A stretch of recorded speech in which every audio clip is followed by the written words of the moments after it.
Oh, j'espère que vous allez bien. Écoutez, moi ça va. Je suis dans ma voiture, on est jeudi matin. J'attends Sylviane qui est partie chez l'orthophoniste. Et là, j'ai une petite vingtaine de minutes. Et j'ai pioché un petit papier dans mon petit pot.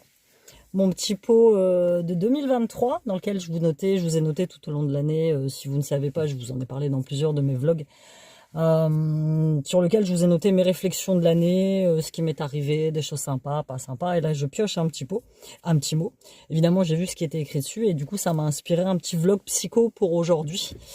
Parce que c'est un sujet dont on est nombreux et nombreuses à profiter, dirons-nous. Et parfois, c'est pas toujours sympathique. Et j'ai beaucoup réfléchi. Et ça explique beaucoup de choses de ma vie en fait, beaucoup de choses de ma vie, beaucoup de choses que je fais, beaucoup de choses que je vis en fait, tout simplement. Donc juste avant, si vous n'êtes pas abonné à ma chaîne, abonnez-vous. Je vous poste 3 vidéos ou 4 vidéos par semaine, ça dépend un petit peu comment je me sens, le travail que j'ai. Et puis je poste aussi régulièrement sur les réseaux sociaux. J'ai une boutique de bijoux, eorabijoux.fr, et j'ai refait des tutos sur l'atelier d'Eora. Donc si vous voulez fabriquer vous-même vos bijoux, voilà, j'ai eu une grosse période de creux vraiment où j'étais démotivée, j'avais le courage de rien, il faisait pas beau, j'étais très fatiguée mentalement, physiquement avec plein de choses qui m'étaient arrivées. Et là je me suis mis un petit coup de pied au cul parce que de temps en temps ça fait du bien de se mettre un petit coup de pied au cul. Et c'est mon hypno qui lui adore mettre des coups de pied au cul, on va pas se mentir, mais c'est bien, ça fait du bien d'avoir en face de toi quelqu'un qui te motive. Et ça m'énerve, mes cheveux, je les ai pas séchés comme il faut ce matin et du coup ils sont super chiants. C'est mon hypno, c'est mon thérapeute en fait, qui parfois aime bien mettre des coups de pied pour dire voilà, il faut que tu fasses comme ci, il faut que tu fasses comme ça, il faut que tu te réveilles en fait, parce que si tu te réveilles pas, tu vas dormir toute ta vie et plus tard tu auras des regrets. J'ai déjà beaucoup de regrets sur certaines choses que j'ai fait, donc j'ai pas envie que ça continue. Donc voilà, je me suis mis un petit coup de pied et là, je remonte tout doucement la pente. Et ça, c'est plutôt cool. On y va, petit papier. Donc ce que j'avais écrit sur ce petit papier, c'était « Je vois toujours le meilleur chez les gens et pas leurs défauts ». Voilà. Et ça vient faire écho à une situation que je vis et qui est interminable depuis des mois. Donc c'est celle-ci. Moi, j'ai toujours été persuadée de ne jamais arriver à me faire d'amis, en fait, de jamais arriver à avoir de relations saines avec les gens, parce que à un moment ou un autre de ma vie, je sais pas si pour vous c'est la même chose, mais à un moment ou un autre de ta vie, tu es déçu par ces gens. Leur comportement te déçoit, en fait. Et ils sont pas là quand tu as besoin, ils font pas ce qu'il faut. Et à un moment donné, je me suis dit, putain, mais c'est moi qui ai un problème, c'est moi qui suis trop exigeante avec les gens. Et en fait, non. J'ai compris un truc, j'ai compris que de base, ces gens, je leur accorde trop de crédit. De base, ces gens, je les surestime. Je les surestime. Je vois, chez une personne que je rencontre, je vois tout de suite ses qualités. Je vois tout de suite ce qu'elle peut m'apporter. Je me dis que c'est cool, qu'on discute bien, qu'on a un petit feeling, qu'on a des choses en commun. Mais je ne vois pas ses défauts. Et comme j'ai cette tendance à surestimer l'autre, à me dire, ouais, écoute, on va faire ça. Oh putain, elle est super sympa, on va pouvoir partager ça, on va pouvoir... Mais j'ai tendance à ne pas voir ses défauts. J'ai tendance à oublier que cette autre personne est un être humain. Et à un moment de la relation, elle évolue, ça se fissure. Parce que les défauts commencent à me claquer en pleine tronche et qu'elle ne fait pas ce que moi, de base, j'attendais. Donc, je suis forcément déçue. Je m'arronde dans ma tête, je me dis, putain, c'est pas possible, quoi, mais pourquoi elle... Et du coup, je finis par me détacher de cette personne, je finis par l'éjecter de ma vie, parce que je me rends compte bien à un moment que cette alchimie qu'il y avait entre nous à un certain moment de notre vie n'existe pas, n'existe plus. Et du coup, j'éjecte cette personne et elle quitte ma vie, en fait. Et c'est bien sans être bien parce que j'ai comme ça perdu beaucoup de gens dans ma vie qui m'apportaient quand même... c'est plusieurs mois après, plusieurs semaines après où je me suis dit, putain, c'est vrai que cette personne-là, elle me manque. J'ai peut-être été un peu trop dure, un peu trop sévère. En fait, je remettais sans cesse en question le comportement de cette personne sans remettre forcément mon comportement en question. Et ça vient de ma dépendance affective et ça vient de ma relation avec mon père, en fait. Très simplement. Moi, j'ai un papa qui travaillait beaucoup. En fait, c'est simple, je vais t'expliquer, ça va être bref, en quelques mots. Je ne me suis jamais vraiment entendue avec ma mère. J'ai pas de relation... Je me suis jamais entendue avec ma mère. De toute façon, c'est bien le truc un peu oedipien où les petites filles vont avec leur papa et les petits garçons vont avec leur maman. Tu vois. Comme moi, hein, la relation que j'ai avec mes fils, c'est pas du tout la même qu'ils ont avec leur père. Tu vois, c'est pas du tout. Euh, donc moi, j'ai jamais eu vraiment de relation avec ma mère, tu vois. Moi, j'ai toujours admiré, idolâtré mon père. Mon père, c'était l'homme fort. Mon père, c'était celui qui travaillait pour nous nourrir. C'était le Portugais fort, costaud, qui même malade à crever, allait travailler. Enfin, moi, j'ai grandi avec ce modèle-là et je me suis toujours dit que j'allais me trouver un jour un homme fort qui puisse me prendre en charge, tout faire, tout régler pour moi, comme le faisait mon père pour ma mère. D'ailleurs, si bien que je suis en train de me dire que voilà, quand mon père va partir, s'il part avant ma mère, ça va être complètement catastrophique, puisque du coup, ma mère, c'est pas faire grand-chose, quoi. Tu vois. Enfin, gérer les papiers, tous ces trucs-là, tu vois, c'est des trucs que mon père faisait et fait encore, en fait. Sur ma mère, c'est une partie qu'elle a jamais gérée.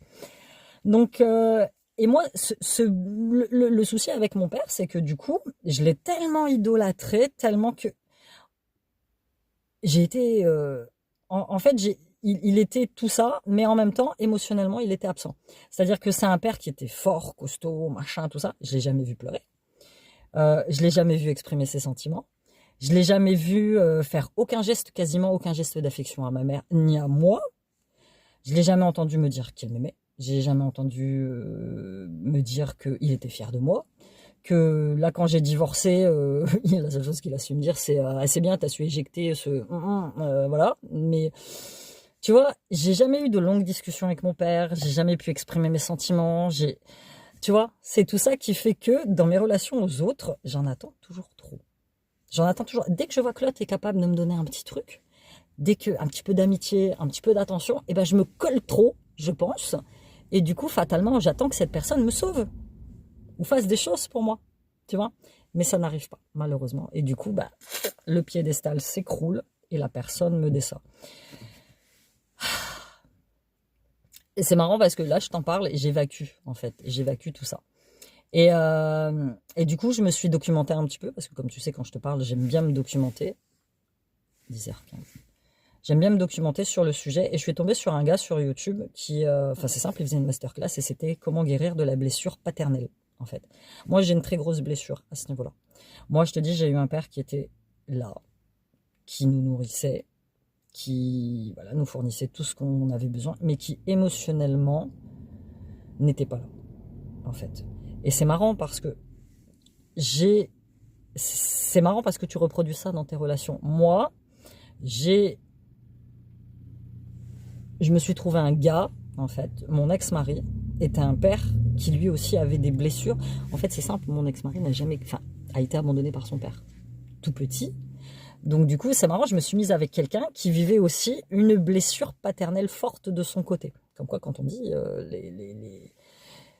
tu vas vers les gens qui vivent exactement les mêmes choses que toi. Je ne sais pas si tu vois un peu ce que je veux dire. Moi, les personnes que j'ai croisées à un moment dans ma vie, Lucie, par exemple, que je connais depuis très longtemps, notre relation est vraiment devenue très forte et très passionnelle, amicale, entre guillemets, quand j'ai commencé à me séparer de mon mec, parce qu'elle était dans ce même chemin avec son propre mari à elle, tu vois. Et du coup, c'est amusant comment tu peux reproduire les erreurs que toi tu vis avec d'autres personnes. Et ça, je m'en suis aperçue. Plutôt que voilà, je vais pas me dire, ouais, je suis trop exigeante, non. Je vais me dire qu'en fait, il faut que je guérisse ce côté-là pour pouvoir comprendre. Et du coup, ça me permet de mieux accepter les choses et de lâcher prise, en fait. Maintenant, je sais que, bah voilà, les gens, je vais plus avoir cette tendance à surestimer. Les gens sont des êtres humains, en fait. Comme moi, je veux dire, avec leurs qualités, avec leurs défauts. C'est pas parce qu'à un moment de ta vie, avec telle ou telle personne, ça match et que vous entendez bien, que ça va matcher et vous entendrez bien jusqu'à la fin, tu vois. Cette personne-là, à un moment, plus la relation va, plus ça s'use et plus tu vois comment est la personne, tu vois. Moi, je te parlais de Lucie, j'ai eu beaucoup de difficultés avec elle ces dernières années parce que c'est un fantôme. Moi, j'avais besoin d'une copine qui soit là, présente, qui peut-être que j'en voulais trop, mais tu vois, moi, j'avais cette définition de la copine un peu à la Sex and the City, tu vois, avec Carrie Bradshaw et ses 4 copines et ses 3 copines. Elles sortent tout le temps, elles se voient, elles discutent, elles échangent. Moi, j'ai pas du tout ça avec Lucie, mais c'est ça que je voulais avec elle. Et du coup, je me suis retrouvée un peu dans cette relation biaisée qui fait que un coup je te vois, un coup je te vois pas, un coup je te vois, un coup je te vois pas. Et elle, de son côté, elle comprenait pas forcément, parce que ça a toujours été son mode de fonctionnement, et que je lui disais pas, bon là je lui ai dit, fatalement, mais j'ai intégré qu'elle ne sera jamais comme ça, tu vois. Donc j'ai intégré qu'elle ne sera jamais comme ça, je l'ai accepté, c'est cool, écoute, on se voit, c'est bien, écoute, on se voit pas, c'est pas grave, tu vois. Donc moi je pense que là le taf que j'ai à faire sur moi, c'est un travail sur mon père en fait. Mais pas forcément en allant le voir et en allant lui dire, hein. De toute façon, mon père il a 80 ans. Si je commence à lui faire des reproches en lui disant ouais voilà t'as pas fait ça, c'est pas le but du jeu. Tu vois, là, je veux dire pour le reste d'années qui lui reste à vivre, voilà, j'ai des difficultés avec eux, avec mes parents. Comme tout le monde en fait, hein. La famille parfaite n'existe pas, c'est des difficultés que j'ai acceptées. Et c'est des difficultés que j'essaye de comprendre et de lâcher, en fait, tout simplement, et de lâcher. Après, il faut savoir que moi, j'ai des grands-parents du côté de mon père, justement, qui ont été comme ça. C'est-à-dire que moi, j'ai pas souvenir d'avoir ma grand-mère, sa mère, j'ai pas souvenir d'avoir eu de gestes tendres. J'ai pas tu vois, il a reproduit avec nous, avec moi et mon frère, ce que lui a eu. Enfin, faut savoir que mon père a quitté sa famille à l'âge de 13 ans pour partir tout seul à Lisbonne, bosser. C'est qu'il y a une raison, tu vois. Donc, euh, du coup, ces failles sont devenues les miennes, mais moi, il faut que je guérisse ces failles-là pour ne pas les refiler aux autres. Parce que moi, je crois en tout ce qui est transgénérationnel, c'est-à-dire des choses qui arrivent dans ta famille qui te sont transmises, tu vois. Moi, j'y crois à ces trucs-là. Donc, moi, il faut que je guérisse cette partie-là pour éviter de les transmettre à mes petits-enfants. Désolée, c'est mon réveil qui a sonné. Enfin, voilà, tu vois. Donc, moi, il faut que je guérisse ça. Déjà, d'une, pour moi, vivre mieux, pour avoir des relations beaucoup plus épanouies avec les gens. Et maintenant, je sais que dès que je vais rencontrer une nouvelle personne, en fait, j'en ai rencontré quelques-unes ces derniers temps, voilà, je m'attends à rien. Voilà, je m'attends à rien. Elles sont à la place à laquelle elles sont, tout simplement.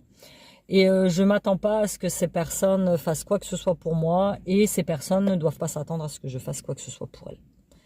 Tu vois, c'est comme ce problème quand tu vois quelqu'un en difficulté, tu veux absolument l'aider, t'attends que cette personne te demande de l'aide, mais cette personne ne te demande pas d'aide, et du coup, toi, t'es un peu frustré parce que tu vois qu'elle est quand même dans la galère, donc ça te bouffe.